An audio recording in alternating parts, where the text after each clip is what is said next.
ಚಿಂದಿ ಉಡಾಯಿಸೋ ಖಾರ ಬಣ್ಣ ರುಚಿಯನ್ನು ನೀಡುತ್ತದೆ. ಆಚಿ ಮೆಣಸಿನ ಪುಡಿ ಚಿಂದಿ ಉಡಾಯಿಸೋ ಖಾರ ಬಣ್ಣ ರುಚಿ. ಮೇಲ್ಮನೆ ಸಭಾಪತಿ ಹೊರಟಿ ಸ್ಥಾನಕ್ಕೆ ಕುತ್ತು ಬರುತ್ತಾ ಅನ್ನೋ ಪ್ರಶ್ನೆ. ಪ್ರಸ್ತುತ ಬಿಜೆಪಿ ಜೆಡಿಎಸ್ ಮೈತ್ರಿಯಿಂದ ಹೊರಟಿ ಸಭಾಪತಿ ಇದೀಗ ಕಾಂಗ್ರೆಸ್ ಸಂಖ್ಯಾಬಲ ಹೆಚ್ಚಳ ಹಿನ್ನೆಲೆಯಲ್ಲಿ ಕುತ್ತು ಬರುತ್ತಾ ಅನ್ನೋದು ಅನುಮಾನ. ಬೆಳಗಾವಿ ಚಳಿಗಾಲದ ಅಧಿವೇಶನಕ್ಕೆ ಹೊರಟಿ ಕೆಳಗಿಳಿಸುವಂತ ಚಿಂತನೆಯಲ್ಲಿ ಕಾಂಗ್ರೆಸ್ನವರು ಇದ್ದಾರೆ. ಪ್ರಸ್ತುತ 37 ಸದಸ್ಯ ಬಲವನ್ನು ಹೊಂದಿದೆ ಕಾಂಗ್ರೆಸ್. ಅಷ್ಟೇ ಸದಸ್ಯ ಬಲ ಹೊಂದಿರುವಂಥದ್ದು ಬಿಜೆಪಿ. ಎರಡರದ್ದು ಸೇಮ್ 37.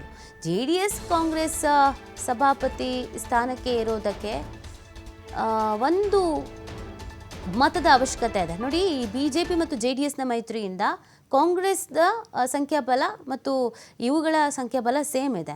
ಹಾಗಾಗಿ ಹೇಗಾದರೂ ಮಾಡಿ ಸಭಾಪತಿಯನ್ನು ಕೆಳಗಿಳಿಸಿ ಕಾಂಗ್ರೆಸ್ನ ಸಭಾಪತಿ ಆಗಬೇಕು ಅಂತ ಕಾಂಗ್ರೆಸ್ನವರು ಯೋಚನೆಯನ್ನು ಮಾಡ್ತಾ ಇರೋದು.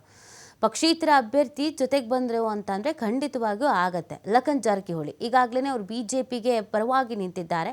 ಬಟ್ ಅವ್ರು ಕಾಂಗ್ರೆಸ್ಸಿಗೆ ಬಂದರು ಅಂತಂದರೆ ಕಾಂಗ್ರೆಸ್ನದ್ದೇ ಮೇಲುಗೈ ಆಗತ್ತೆ. ಈಗಾಗಲೇ ಅವರನ್ನು ಮನವೊಲಿಸುವಂಥ ಪ್ರಯತ್ನವನ್ನು ಕಾಂಗ್ರೆಸ್ನವರು ಕೂಡ ಮಾಡ್ತಾ ಇದ್ದಾರೆ ಅನ್ನೋದನ್ನು ಹೇಳಲಾಗ್ತಾ ಇದೆ. ಸತೀಶ್ ಜಾರಕಿಹೊಳಿ ಅವರು ತಮ್ಮ ಸಹೋದರನನ್ನು ಗಮನ ಸೆಳೆಯಬೇಕು ಅಂತ ಪ್ರಯತ್ನಿಸ್ತಾ ಇದ್ದಾರೆ. ಲಖನ್ ಜಾರಕಿಹೊಳಿ ಒಪ್ಕೊಳ್ತಾರಾ, ಕಾಂಗ್ರೆಸ್ಗೆ ಬರ್ತಾರಾ, ಇದು ಪ್ರಶ್ನೆ ಇದೆ. ಕಾಂಗ್ರೆಸ್ಗೆ ಸಪೋರ್ಟ್ ಮಾಡಬೇಕಂದ್ರೆ, ಕಾಂಗ್ರೆಸ್ಗೆ ಸಪೋರ್ಟ್ ಮಾಡಿದ್ರು ಅಂತಂದರೆ ಕಾಂಗ್ರೆಸ್ನ ಸಭಾಪತಿ ಆಗ್ತಾರೆ.